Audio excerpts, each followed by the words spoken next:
কিছু টাকা লাগবো, ওই যে কিছু জিনিসপত্র কিনতে হইব। বাপ মা গ্রাম থেকে আইতেছে তো, টাকা দেন। আচ্ছা তোমার কোনো কাম নাই, সবসময় টাকা টাকা টাকা টাকা করো ফিরলি গা। মানে মনে হয় যে আমি তোমার মা লাগি, মার কাছে বললাম যেমন টাকা পয়সা চাই ওরকম তুমি সবসময় কাছে টাকা পয়সা চাও। আর আমি একটা ডেলিভারি চাকরি করি, কয় টাকা পাই মাসে, তো নিজে ভালো মতো চলতে পারি না, প্রত্যেক টাইম তুমি টাকা টাকা করো। আচ্ছা আপনি কোন, আমি এখন কি করুম? হ্যাঁ, গ্রাম থেকে বাপ মা আইতেছে কতদিন পর, সেগুলো একটু খাতে যত্ন করুন না, আপ্যায়ন করুন না। আর টাকা না দিলে আমি জিনিসপত্র কিনবো কেমনে? আপনি আমার টাকা দেন। নাও।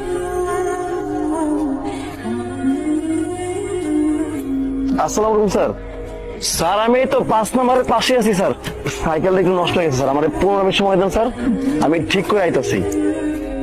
স্যার কি কইতাছেন স্যার, আমি তো কইলাম স্যার একটু সমস্যায় বসি স্যার, প্লিজ স্যার আপনি রিভিউ দিয়েন না স্যার। স্যার স্যার এই যে পানি। দিন কেমন গেছে?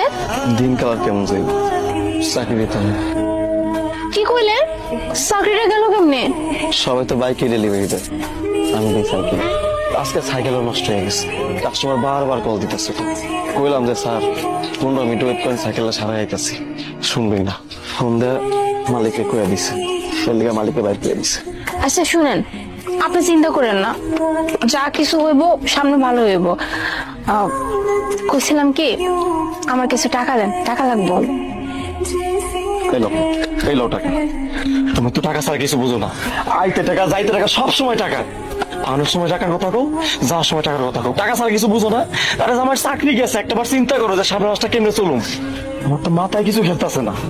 আরে এসে টাকার লিখে এত টাকাতে করবা কি? একটাবার তো জিজ্ঞাসা করতে পারো যে সকালে কি খাইছি না করছি, কই গেছি, জিজ্ঞাসো কিছু জিজ্ঞাসা হলো।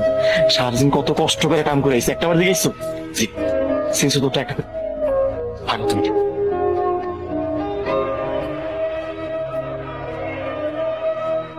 বাইক কার বাইক? আপনার বাইক। সত্যি কইতাছ আমার বাইক? হ্যাঁ, এটা আপনার বাইক। তো এত টাকা তুমি কই পাইলা? আমি তো তোমার কখনো এত টাকা দেই নাই। আমি না অনেকদিন যাবত ধরে লক্ষ্য করতেছিলাম আপনার সাইকেলে করে কাম করতে অনেক কষ্ট হয়, ওই লেগে আমি ভাবছি যে আপনার জন্য আমি একটা বাইক কিনবো, কিন্তু আমার কাছে এত টাকা ছিল না। আর এই লেগে ওই যে আপনার কাছ থেকে যে টাকাগুলো নিতাম মনে আছে, মানে প্রত্যেকদিন আপনার কাছ থেকে 500 200 মানে যখন যা পারতাম। আপনার কি মনে হয় ওই টাকা আমি আমার লেগে নিতাম? মানে আমি খরচ করার লেগে ওই টাকা আমি এই বাইক কেনার জন্য নিতাম। আমি তো খুব ভালো করে জানি আপনি শুধু টাকা ইনকাম করবেন কিন্তু টাকা জমাইবেন না।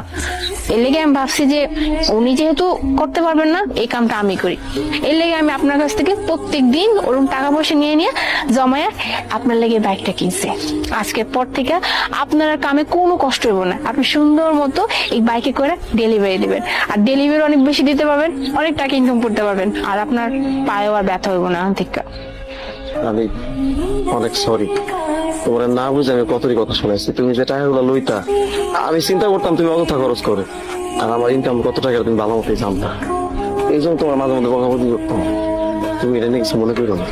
আচ্ছা শুনেন, এসব কথা বাদ দেন, এখন আপনি কামে যাবেন ঠিক আছে? আর এখন কথা, এখন থেকে তো আপনি বেশি বেশি ডেলিভারি দিবেন, আর বেশি বেশি ডেলিভারি দিলে টাকাও বেশি বেশি আইব, আর আমার কিন্তু বেশি বেশি টাকা দেওয়ার লাগবো। আচ্ছা এই যে সামিলন, আপনার কামে যান। না আজকে আমি কামে যাবো না। ও মা, কামে যাবেন না কেন? কারণ আজকে আমি তোমার এলাকায় ঘুরতে যাবো, আজকে সারাদিন তোমার এলাকায় ঘুরবো, কালকে থেকে আপনি আমার বাইকে উঠাইবেন? হ্যাঁ তুমি